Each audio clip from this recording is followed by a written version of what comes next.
Kijana mmoja mtoza ushuru, habari zake zilishangaza wengi. Aliposikia Yesu anapita kwenye mji wa Yeriko, hakukijali cheo. Aliposikia Yesu anapita, alitamani amwone.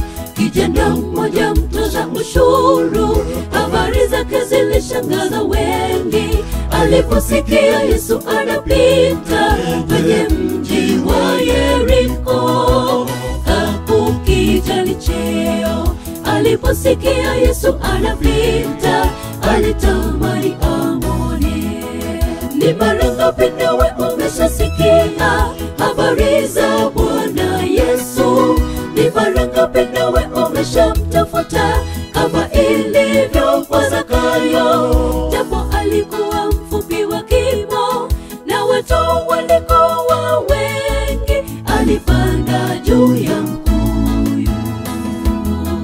Ni mara ngapi nawe umeshasikia habari za Bwana Yesu?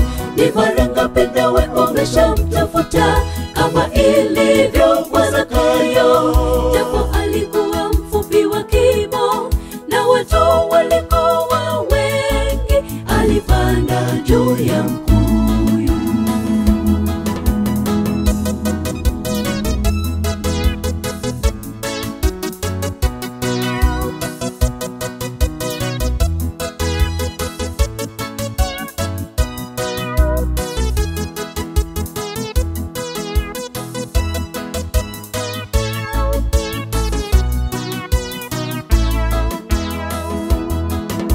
Habari ya Zakayo tujifunze kumtafuta Yesu kungali mapema.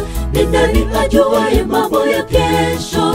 Ya kesho ni fumbo kwetu, tumtafute Bwana. Zakayo alipata baraka zake, tusimwache apite. Kwa habari ya Zakayo tujifunze kumtafuta Yesu kungali mapema. Ni nani ajuaye mambo ya kesho? Ya kesho ni fumbo kwetu, tumtafute Bwana. Zakayo alipata baraka zake, tusimwache apite. Ni mara ngapi nawe umeshasikia habari za Bwana Yesu? Ni mara ngapi nawe umeshamtafuta kama ilivyo kwa Zakayo? Japo alikuwa mfupi wa kimo na watu walikuwa wengi, alipanda juu ya mkuyu. Ni mara ngapi nawe umeshasikia habari za Bwana Yesu? Ni mara ngapi nawe umeshamtafuta kama ilivyo kwa Zakayo? Japo alikuwa mfupi wa kimo na watu walikuwa wengi, alipanda juu ya mkuyu. Ni mara ngapi nawe umeshasikia habari za Bwana Yesu? Ni mara ngapi nawe umeshamtafuta kama ilivyo kwa Zakayo?